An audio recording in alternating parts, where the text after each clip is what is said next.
Hey, welcome to the podcast. I am Joel here, also the audio engineer, which is why the sound came in late. Sorry about that. We're a two-man show here. Actually, on the controls, it's a one-man show. But I'm Joel here with my dad. And I'm Rick. Yeah. And I'm just here. I don't do anything other than talk. You're the brains, right? Yeah. So real quick, we are on YouTube now. Just a reminder. So if you would like and subscribe to that channel, it really helps us. I'm trying to get to 1,000 subscribers so I can pull off some stuff that YouTube unlocks when you get there. So I'm creating a bunch of content coming up, but the podcast is on YouTube. If you're one listening right now, just on audio, we don't hold that against you. But we do have faces for podcasts more than for TV. So I get it. And if you're not even listening on the podcast, the audio, then we do hold that against you. Yeah, you need to you need to get with it here. Yes.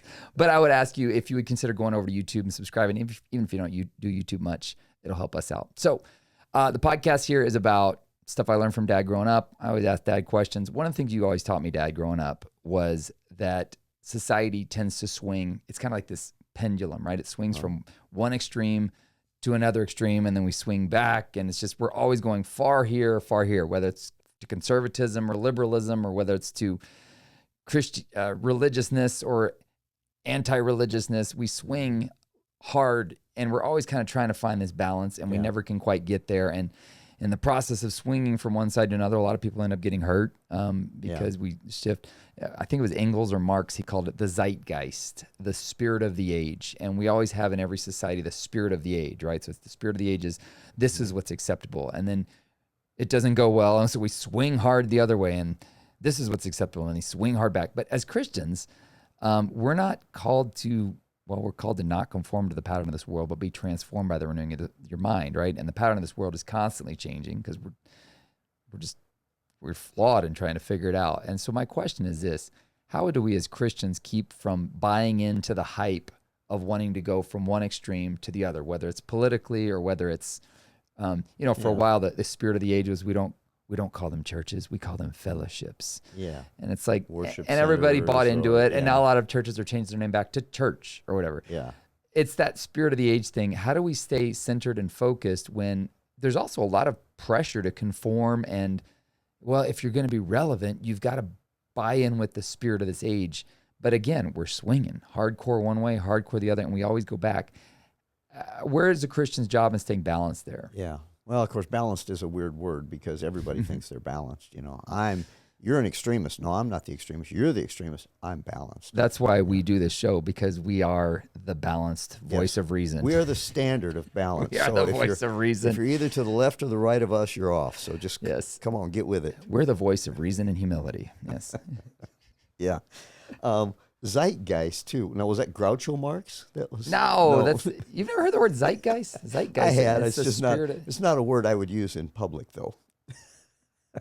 Anyway, all right. So, what do you do in that? Yeah, not just society, but everything. Like in churches, one of the other swings is you see a church and they've got this pastor who's not very pastoral, but he's a great administrator. And so everybody feels abandoned, but the books are good, And then so when they get the next pastor, they want to bring somebody who's more pastoral. That's a great point too. Everybody's like, well, the finances are how you define what God is. And so, yeah, that's right. So there you got some guy who's a super great numbers guy, and they're like, man, our books are great. Our numbers have shrunk, but our books are great. Yeah, exactly. And so they swing back, now more pastoral, and then everything goes apart, and they're in debt, and so you swing over here.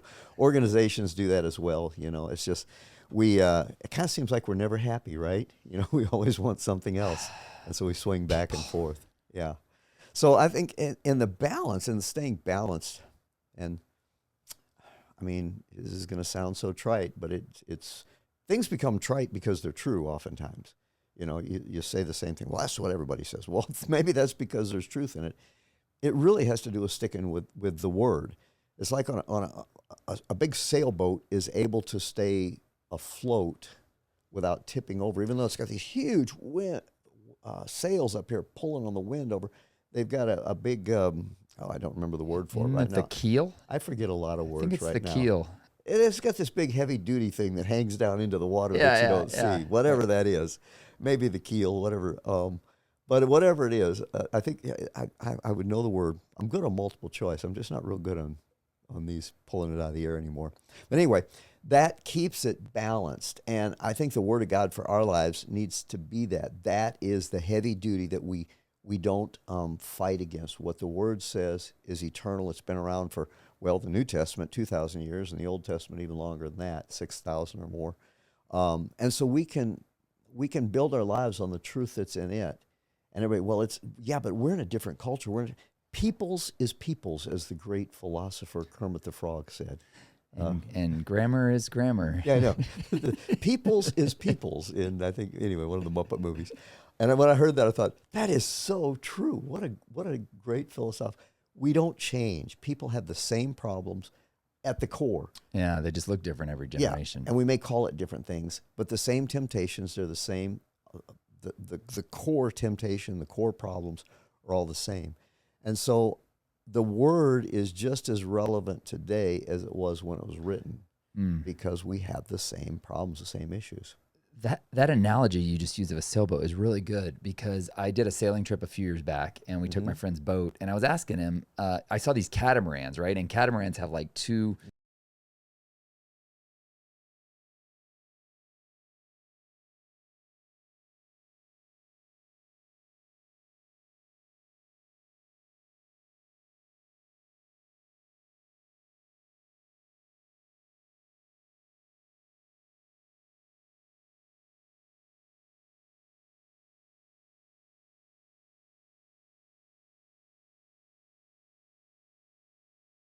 That is like, a catamaran's great, and there's a lot of space, and we got one side and another side, but as soon as it tips over, the whole thing is never going to right itself. But if you've got a central balance, which to us was what we believe is the truth in the Word of God, even if we swing to the far left, or the wind blows and it blows our boat to the far right, and our boat is, or even if you get tipped over and you find yourself in the water, it's going to right itself. And I think that's what he said. He said, when you're taking it to open ocean, it's a lot more reassuring to have the one right there in the middle holding your boat together. That is a great example. I hadn't thought about it that far, but the idea is that when the winds and the waves are really big, you need that ballast. You need that balance that comes from, again, the Word, because you're not going to get it in the world, because again, we're all just blown around, and that's where what in James it says, don't be like a double-minded man that's blown around by the wind and the waves, and that provides the stability. And that's why it's so important, as pastors, we always are harping on people, get into the Bible. We think it's something that you're doing just so you can check the box off. So here's my caveat. Everybody thinks they've got the interpretation of the Bible, and a lot of people's interpretation of the Bible is based on the zeitgeist, the spirit of the age that they're living in. For example, Jesus was all compassion.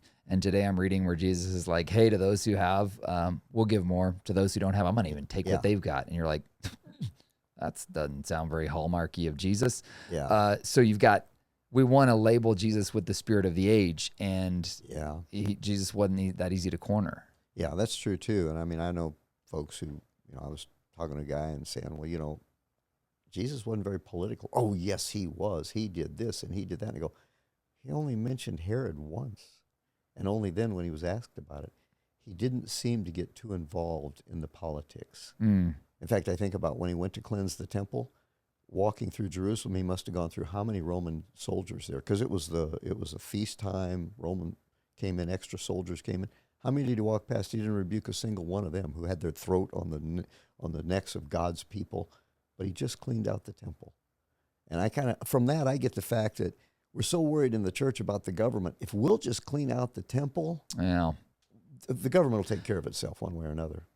Right, which is, if you think about King Josiah in the Bible, the law had been forgotten. It was brought to him. He repented, and he really started to get things back in line. Of course, that was back when the king was a lot different then, right? But maybe it's not so different anymore. It's like if you can get back to the law of God, then all the other stuff rights itself. But again, it can't be tainted by the zeitgeist, the spirit of the age, and whatever. That's hard because you got to get into it yourself. You can't be reading what the podcaster, except for us, of course. You can't be listening to what the podcaster or the guy on social media has to say about what it means. You need to read it yourself, and then take what it says and look at. You need to balance the examples. In other words, this is the way Jesus lived. This is the way godly people lived, with the commands, and say, okay, are you misinterpreting that command, or is that the way they actually lived it out too? Yeah, which is why, I get irritated by guys that are like, I need to know what the original said. And I'm like, even people that know what the original said can't totally agree on this stuff. Yeah. Which can quickly lead to much knowledge puffeth up, as Paul says. So you got to be careful with that too, because you start to think, well, I know the definitive, and it's just, even if you know the Greek and what was said, do you really understand? I think about a guy who lived in Asia for many dozens of years, and he told me one time, he's like, you'll never understand the way an Asian thinks. He's like, no white person or anybody, he didn't say white, but anybody from the West will ever understand the way an Asian thinks, because it's so different. So it's really hard for us. We got to go in with a lot of fear and trembling as Westerners, because we'll probably never understand the way a Middle Easterner from 2,000 years ago thought. And we can work on it and do our best. But yeah, that's it. So here's the thing. I remember a guy saying one time, he says, we focus so much on the stuff that's not clear. If you'll just do the stuff that's clear, then the rest will take care of itself too. In other words, one thing that you don't have to argue about is, Jesus said this, a new commandment I give to you, love one another. He didn't even say that you had to love the world, although that's obviously fit in there. He says, you as the church, if you'll just love one another and then spend some time meditating, what does the word love mean? What does love require of me as far as actions go? If you'll do that, I guarantee you, it's kind of like Jesus said. He said, if you're persecuted in one city, flee to another city, because you won't reach them all before I come back. And I would say the same thing. If we'll just focus on loving one another, that'll keep us busy till he comes